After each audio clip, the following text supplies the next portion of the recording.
देवरानी जेठानी की सिली सातम की कथा। प्राचीन समय की बात है। एक गांव में दो भाई रहते थे। दोनों भाइयों की पत्नियां भी साथ साथ रहती थी। बड़ी बहू जेठानी थी और छोटी बहू देवरानी। दोनों में बहुत प्रेम था और घर में हमेशा हंसी खुशी का माहौल रहता था।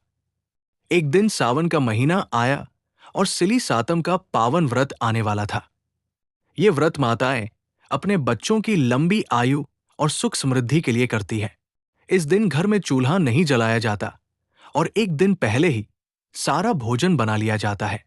व्रत से एक दिन पहले दोनों बहुएं रसोई में बहुत सारा भोजन बनाने लगी। उन्होंने रोटी, पूड़ी, मिठाई और कई तरह के पकवान बना लिए ताकि अगले दिन चूल्हा जलाने की जरूरत न पड़े। उसी समय जेठानी का छोटा बच्चा पालने में सो रहा था। जब रात को सब लोग अपने अपने काम में व्यस्त थे, तब अचानक बच्चे को ठंड लगने लगी और वो रोने लगा। जेठानी ने सोचा कि अगर चूल्हा जलाकर थोड़ा दूध गर्म कर दूं तो बच्चा शांत हो जाएगा।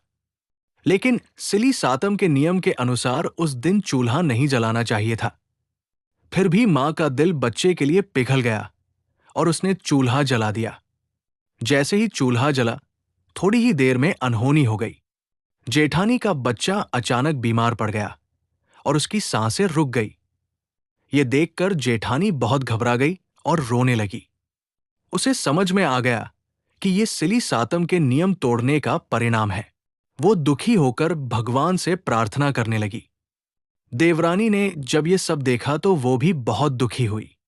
उसने अपनी जेठानी को ढांढस बंधाया और कहा कि भगवान दयालु है, वो जरूर मदद करेंगे।